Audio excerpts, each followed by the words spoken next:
अगर वो आदमी जिसने सरमायाकारी की है या जिसने हमारे खरीदे हैं असासे, वो अपने शेयर किसी हिंदू को, यहूदी को दे देता है, तो क्या आप रोक लेंगे सिवाय बैंकों के? तो आपके असासे तो जो है ना वो यहूदियों के पास या हिंदुओं के पास चले जाएंगे। ऐसी सरमायाकारी नहीं होती। ये तो मैं 10 साल से शोर कर रहा हूं कि ये तो ईस्ट इंडिया कंपनी का दौर या आप रिकॉलोनाइजेशन, नौआबादियाती निजाम की वापसी।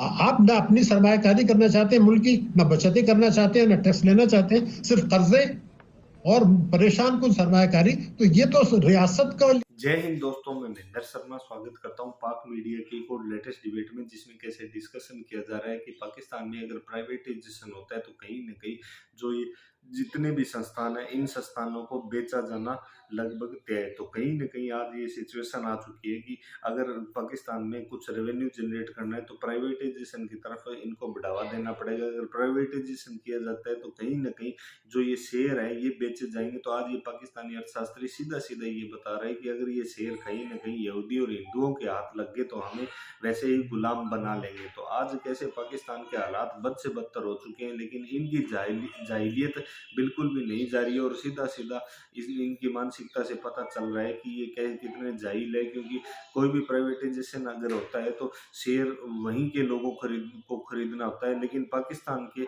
लोगों को भी विश्वास नहीं है पाकिस्तान के इन संस्थानों पे जिनसे कि रेवेन्यू जनरेट किया जाए। तो दोस्तों पहले देखिए ये डिबेट और कैसे इलेक्ट्रिसिटी का जो बहरान है उसकी वजह से कैसे पाकिस्तान की आवाम दुखी हो चुकी है। आज कैसे कैसे ये आइडियाज दे रहा है ये पाकिस्तानी अर्थशास्त्री। तो पहले दोस्तों देखिए ये डिबेट, और उससे पहले मैं आपसे रिक्वेस्ट करूंगा, चैनल पर नए हैं तो चैनल को सबसे पहले सब्सक्राइब जरूर करें। दोस्तों चलते हैं डिबेट। तो हमारे लोग क्यों हैरान रहते हैं? बहबूद पेंशनर्स बेवाओं को जो दिया जाता है, मजदूरों को जो दिया जाता है, बुजुर्ग शहरियों को दिया जाता है, उस पर शरह मुनाफा कम है। अगर आप बैंक में सेविंग अकाउंट में पैसा रखें उसमें ज्यादा है, तो फिर वो बहबूद कहां से हो गया जनाब? फिर उसके लिए माजूर की शर्त क्यों लगाना चाहते हैं आप? तो मेरा कहना यह था कि जो ट्रेजरी बिल में है उसमें मुनाफा बहुत ज्यादा है, कॉर्पोरेट लगाते हैं, लेकिन जो मुनाफा इनको माजूरों को मिलता है, बेवाओं को मिलता है, बुजुर्ग शहरियों को मिलता है, वो कम है। तो हम ये तो आइन को भी कीमा हम बना रहे हैं और कानून भी तोड़ रहे हैं। सिर्फ अशराफिया को नवाजना, उनको नाराज ना करना, अवाम को कुचलना, पाकिस्तान की मईशत को खतरे में डालना और पाकिस्तान की रियासत की सलामती को खतरे में डालना। मैं ये बात क्यों कर रहा हूँ? अब आप IMF के पास चले गए, वो अब ये कह रहे हैं कि जी आप निजकारी भी करें, और एक तरफ सरमायाकारी की बात हो रही है। मैं एक सवाल उठाना चाहता हूँ, एक बाहर से कुछ सरमायाकारी आ गई या आपने कोई निजकारी करके वो दे दिया किसी फॉरेनर को, अगर वो आदमी जिसने सरमायाकारी की है या जिसने हमारे खरीदे हैं असासे, वो अपने शेयर किसी हिंदू को, यहूदी को दे देता है, तो क्या आप रोक लेंगे सिवाय बैंकों के? तो आपके असासे तो जो है ना वो यहूदियों के पास या हिंदुओं के पास चले जाएंगे। ऐसी सरमायाकारी नहीं होती। ये तो मैं 10 साल से शोर कर रहा हूं कि ये तो ईस्ट इंडिया कंपनी का दौर या आप रिकॉलोनाइजेशन, नौआबादियाती निजाम की वापसी। आप ना अपनी सरमायाकारी करना चाहते हैं मुल्क की, ना बचतें करना चाहते हैं, ना टैक्स लेना चाहते हैं, सिर्फ कर्जे और परेशान कुन सरमायाकारी। तो ये तो रियासत का लिए पाकिस्तान का दोबारा जरा उस पे लाना चाह रहा हूँ आज की सूरत पे कि ये बिल्कुल कहने को बड़ी समझ आती है आपकी बात कि ये मेजर्स ले तो ये शायद बड़ी शॉर्ट टर्म में भी मसला हल हो सकता है, पर क्या करें। वहां पे जो आपने एनर्जी का मिनिस्टर लगाया हुआ है वो साहब IPP के डायलॉग्स में शामिल थे और उनके अपने स्टेक्स हैं एनर्जी के उस पावर लॉबी के साथ। आपके जो एटमा के पेट्रोल इन चीफ हैं वो जो है इकोनॉमी के इंचार्ज हैं, तो वो जिन जिन लॉबीज को जिनकी वजह से प्रॉब्लम है, जब वो वहां पे केयर टेकर गवर्नमेंट में बैठी भी है, तो उनसे क्या उम्मीद है कि जो तासुर दिया जाता था कि जी हमें 6 महीने साल तक ये निगरान गवर्नमेंट दें तो मुल्क ठीक कर देगा, ये तो गेम उल्टी हो गई है कुछ महीने में से कम अरसे में भी।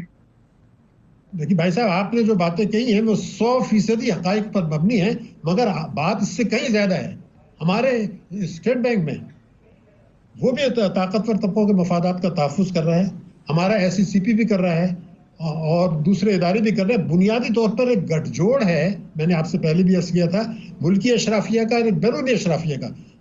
वो जो कुछ ये कर रहे हैं ये IMF की शराइत नहीं थी, ये तो आपने उनके से कहा था। IMF ने तो ये कहा था कि MD ने खुद कहा था कि आप मालदार लोगों से टैक्स लें और उसका गरीब लोगों को मराहत दे दें। आपने कहा नहीं जनाब, हम तो GST लगाएंगे, पेट्रोलियम लेवी बढ़ाएंगे, आपकी मर्जी। तो मेरा कहना है एक तरफ IMF के प्रोग्राम से निकलना नहीं चाहते, दूसरी तरफ IMF की शराइत की आड़ में जो है अवाम को कुचलते हैं, मईशत को तबाह करते हैं। ये एक गठजोड़ है और इसमें बैरूनी वो कुव्वतें जो इस्लामी जमहूरियत पाकिस्तान को मुख्तलिफ शर्कों में, क्योंकि अब आपने देखा है, आपके इल्म में भी है कि दुनिया में नई सफबंदियां हो रही हैं, न्यू ग्रेट गेम है, नई सर जंग का दौर है। अब भारत जो है ना, आपको पता है कि कितनी बड़ी कुव्वत बन गया, वो ब्रिक्स के साथ चाइना में शामिल है। हम तो कहीं हमारे पास जो कुछ है वो तो उसमें मादनी और वो असासे हैं। वो खासतौर से अब बलूचिस्तान में एक नारा लगाया जा रहा है कि जनाब आपके पास 3000 अरब डॉलर के मादनी वसाइल हैं, अगर पाकिस्तान ने ये करना होता तो ये 75 साल में कर चुका होता। तो मेरा कहना है इस किस्म की साजिशें हो रही हैं, तो हमें अब संजीदगी से, यानी पस्त मुफादात इख्तिदार के लिए या पैसे के लिए कानून ना तोड़े एग्जिस्टिंग, तो चंद हफ्तों में बिजली के नरखों में कमी मुमकिन है। नंबर एक, अगर वो कानून ना तोड़ें। दूसरा ये कि अगर वो कोई संजीदा कोशिश करें, स्टेट बैंक के साथ मिलके रुपए की कदर में बेहतरी मुमकिन है। और ये जो बिजली के नरखों में कमी होगी वो IMF की कंसेंट से होगी। ये भी मैं बुनियादी बात आपको बता, इसका मैं आपको सबूत पेश करूँ। 2019 में जो टैक्स एमनेस्टी आई थी, उसमें जो कानून बनाया गया था और जिसके इश्तहारात दिए गए थे वो मेरे सामने है। वो 14 जून 19 को ये था कि जो लोग इस एमनेस्टी स्कीम से फायदा नहीं उठाएंगे, जिनके असासे मुल्क के अंदर मौजूद हैं, हुकूमत की दस्तरस में हैं, हम उनको असासे और जायदादें जब्त कर लेंगे, उनको 7 साल जेल कर देंगे। एक, मैंने ये कहा था ना आप जब्त करें ना आप जेल भेजें।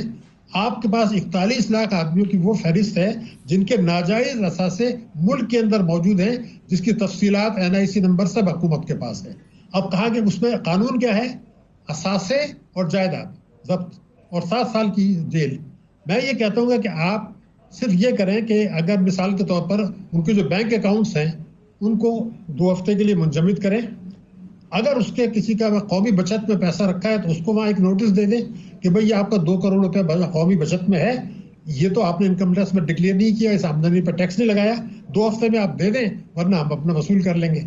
मैं उसमें ना अदालत में जाने की जरूरत है ना कुछ। मैंने हिसाब लगाया है 1100 अरब रुपया चंद माह में मिल सकता है। तो आप ऐसा करें कि 1 महीने में जो पैसा मिले IMF को दें कि जनाब हमने ये इजाफी रकम ली है, ये टारगेट से हट के लिए, अब आप हमें इजाजत दे दें कि हम आवाम को पास ऑन कर दें। तो इसमें तो ना कोई कानूनी बवाहत है, सिर्फ एक मुश्किल है कि जो ताकतवर तबके हैं वो नाराज हो जाएंगे, लेकिन आवाम को तो तकलीफ में हम मुब्तला कर सकते हैं, मईशत को खतरात में भी डाल सकते हैं, सलामती को भी खतरा डाल सकते हैं, मगर इस तबकों को नाराज नहीं करना चाहते क्योंकि हमारी अशराफिया की मईशत है। एक तो ये स्टेटमेंट मैंने आपको लीगल पोजीशन बता दी। दूसरे कि पॉलिटिकल विल नहीं है। हमारे जो शमशाद अख्तर साहिबा हैं, आपको याद होगा कि वो 2018 में भी निगरान वजीर खजाना थी। उन्होंने उस वक्त, मैं आपको कोट कर रहा हूँ, आर्टिकल 77 की खिलाफ वर्जी करके कौमी दौलत लूटने वालों के लिए चंद घंटे के अंदर जो है वो समरी मंजूर कराई, निगरान हुकूमत से, प्रेसिडेंट से मंजूर कराई, और 30 जून को एमनेस्टी खत्म हो रही थी 2018 को, चंद घंटे पहले वो सर्कुलर इशू हो गया। वो था क्या, शाहिद खाकान अब्बासी ने एक्सटेंशन वो एमनेस्टी दी थी पार्लियामेंट की मंजूरी से, निगरान हुकूमत के दौर में खत्म हो गई, खत्म हो जाने देते, उनको तो कोई इख्तियार नहीं था एक्सटेंशन का। लेकिन 30 जून 18 को खत्म हो रही थी, आर्टिकल 77 ऑफ द कॉन्स्टिट्यूशन को उन्होंने इनराफ किया और समरी बनाई और दी मलिक साहब को, जो अपने उस वक्त निगरान वज़ीर थे सुप्रीम कोर्ट के, नासरुल मलिक जो सुप्रीम कोर्ट के जज थे, उनको पता था कि ये उनका इख्तियार नहीं है, क्योंकि पार्लियामेंट का इख्तियार है कि वो उसको समरी मंजूर करें। उन्होंने भी कर दी, सदर मुमलकत ने भी कर दी, और 12 घंटे बजने से पहले ये सर्कुलर इशू हो गया। तो ये उनका माजी था। अब ये जो मैंने आपको 2019 के कैबिनेट का बताया, 41 आदमियों की फहरिस्त बताई, वो भी उस पर भी लेना नहीं चाहते, मीटिंगें कर रहे हैं, जो आपने बड़ी खूबसूरती से बताया। क्यों?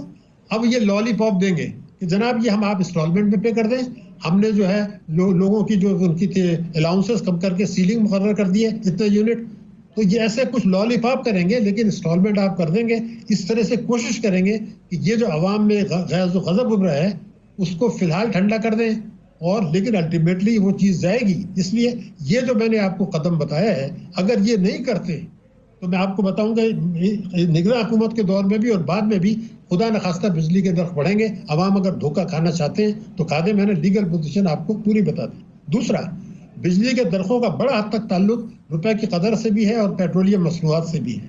अब रुपए की कदर जिस निगरान हुकूमत के दौर में जो तेजी से गिरी है वो हमें पता है, लेकिन फर्क बहुत बढ़ गया है जो पहले नहीं था। इनके आने से पहले इंटरबैंक मार्केट में और खुली मंडी में फर्क बहुत बढ़ गया। अब ये क्या कर सकते हैं मैं आपको बता दूं। स्टेट बैंक ऑफ पाकिस्तान हमारा है। हमारा मुल्क का कानून ये है आज की तारीख में कि कोई भी आदमी मार्केट से डॉलर खरीदा खुली मंडी से, तो जब मार्केट से डॉलर खरीदता है तो रुपए की कदर गिरती है, वो डॉलर खरीद लेता है, चले खरीद ले, आपको रुपए पे एतबार नहीं है, क्या कर सकते हैं।